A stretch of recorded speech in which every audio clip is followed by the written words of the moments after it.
Magandang araw po sa ating lahat. Muli po tayong kakaroon ng ating Bible knowledge sa the day. Ngayon pong June 22, ng Monday. Bible says in Proverbs 22 verse 13, "The slothful man saith, there is a lion without, I shall be slain in the streets." So the slothful man po ang ating pamagat ngayong araw na ito. Ang slothful dyan po ay Atzel sa Hebrew word. Ibig sabihin po ay sluggard, lazy. Sa Tagalog po ay tamad. Ang sabi ng Bible, "The slothful man saith, there is a lion without, I shall be slain in the streets." So ay slothful man, number one, makes unacceptable excuses. Bakit? Kasi sabi niya, may lion sa labas. May lion sa labas. Tsaka mamamatay ako. Sa katunayan po, wala namang lion. Diba?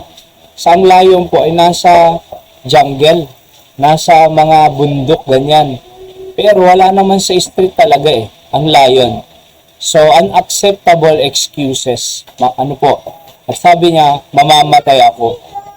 So alam niyo po ang pinakamagandang excuses po natin ay kung paano makasunod sa gusto ng Diyos para sa atin. I-excuse mo, you make excuse how to obey the commands of God.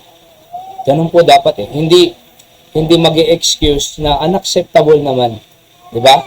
Katulad ng pagpupunta sa mga churches natin, minsan po yung pagpunta sa church ay unacceptable Kumbaga, mag-excuse na lang ako, may gagawin ako dito ng ganito, may birthday, may pakain, may kung ano man dyan. So, hindi po. Yan po ay mga unacceptable excuses before the eyes of God. Alright?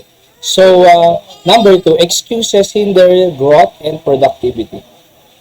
So, yung mga excuses na yan ay naghihinder po yan ng paglago at pagiging productive sa buhay.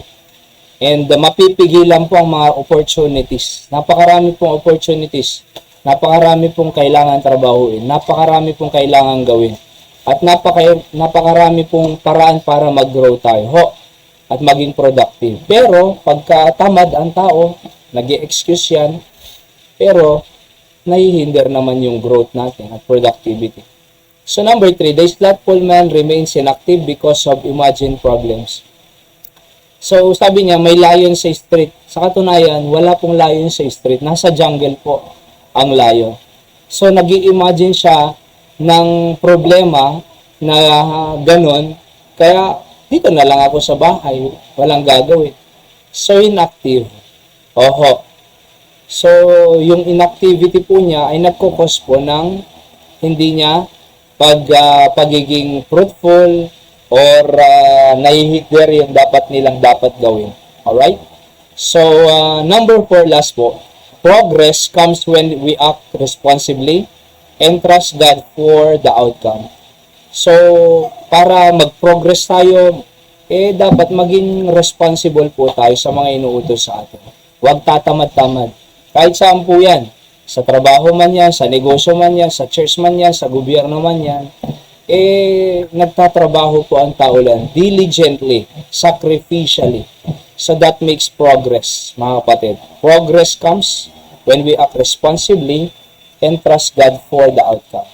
And sa ating pong principle of the day, sabi ko dyan, slothfulness produces idleness that leads you to unfruitfulness. Yan po ang ating Bible knowledge of the day. God bless po.